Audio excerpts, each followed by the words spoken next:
and I think everything you said kind of hits that point.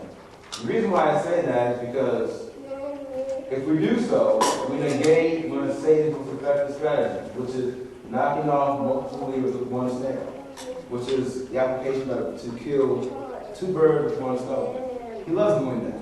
He sets one trap for one believer, but somehow a whole bunch of us fall in that same trap. Because you know why? We're not learning from their mistakes.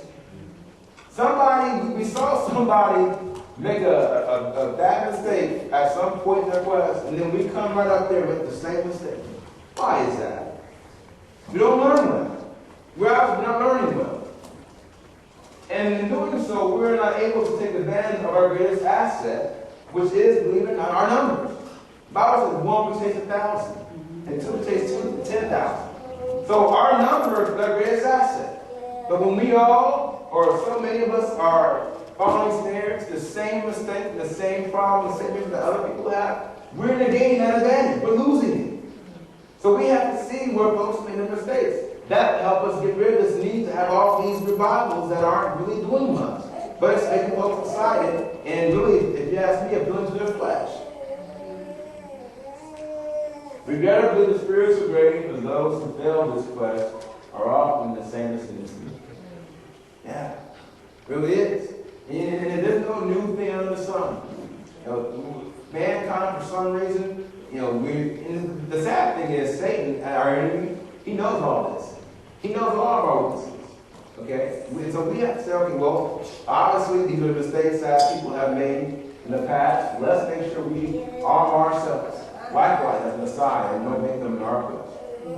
My last slide, attaining godliness. That 14, 15, 50s Eastern Europe, have a picture here. Printing press. Printing press, yes, sir.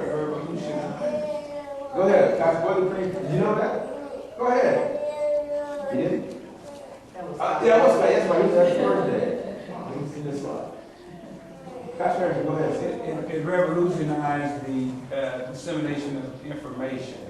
And basically, when it was Gutenberg developed that as far as the impact on biblical material, it went exponentially to more people, more different ethnic groups.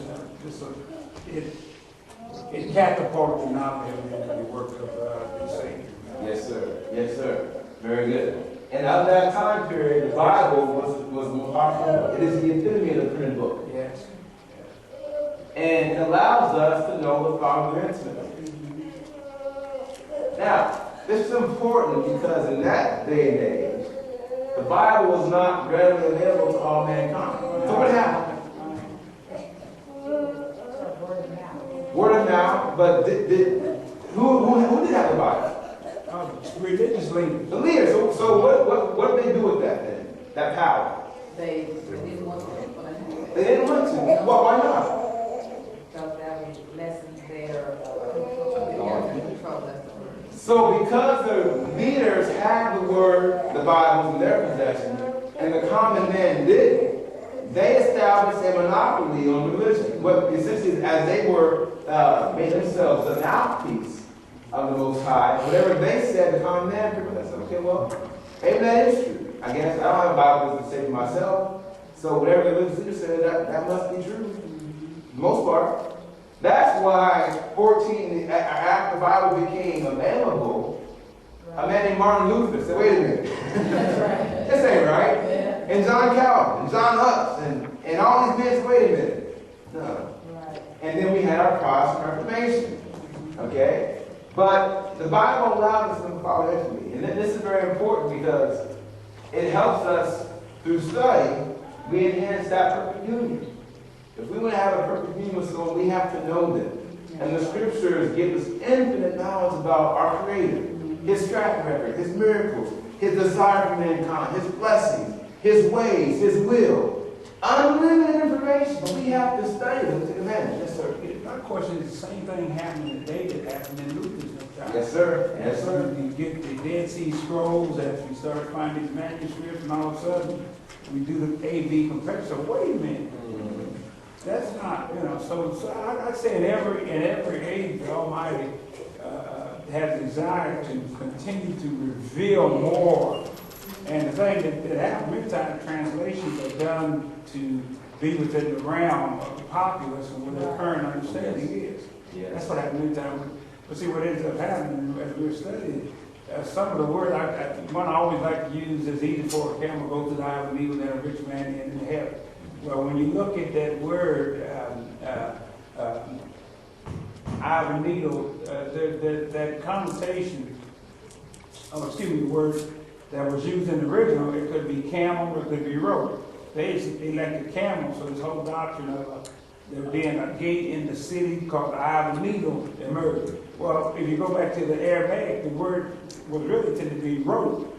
And then you can get the concept of a rope unraveling for a single strand to go through the eye of the needle. Now, I don't know if many of you have tried. When you want to sew something really bad, you try to put 8 or 9 of them in there to that, you can't get it. Finally, you got to get down to 1 or 2. So in our reality, right now, I think there is a continual purification, a continual cleansing of really what is his intent. And I'll be very honest with you. I think that as there's more knowledge out there, the burden on humanity increases. Yes. The burden. Yes. And I'll say this: change is one of the most constants. It's a constant. Everything changes around us, and we have to also change. Just to add to what the pastor was saying with that needle, back in the day when they broke that twine, they would get it, put it in their mouth, and spin it around the finger to make that end of it smaller so it would fit through it. That's it right. didn't affect the overall diameter of the whole string, but it altered the tip of it where it could fit through. That's right. So yes, so that's essentially why we need to, how I believe we will enhance our attainment of godliness is through the scriptures and becoming intimately one with our Creator. The scripture tells us to study to show ourselves approved unto God as a workman, being not be ashamed, dividing the word of truth. Okay. In doing so, we will attain godliness and we will reestablish that we are created. Any questions on any lessons today? The cycle of joy, peace, and godliness. Any comments? Come to the mic and make a comment. Anybody?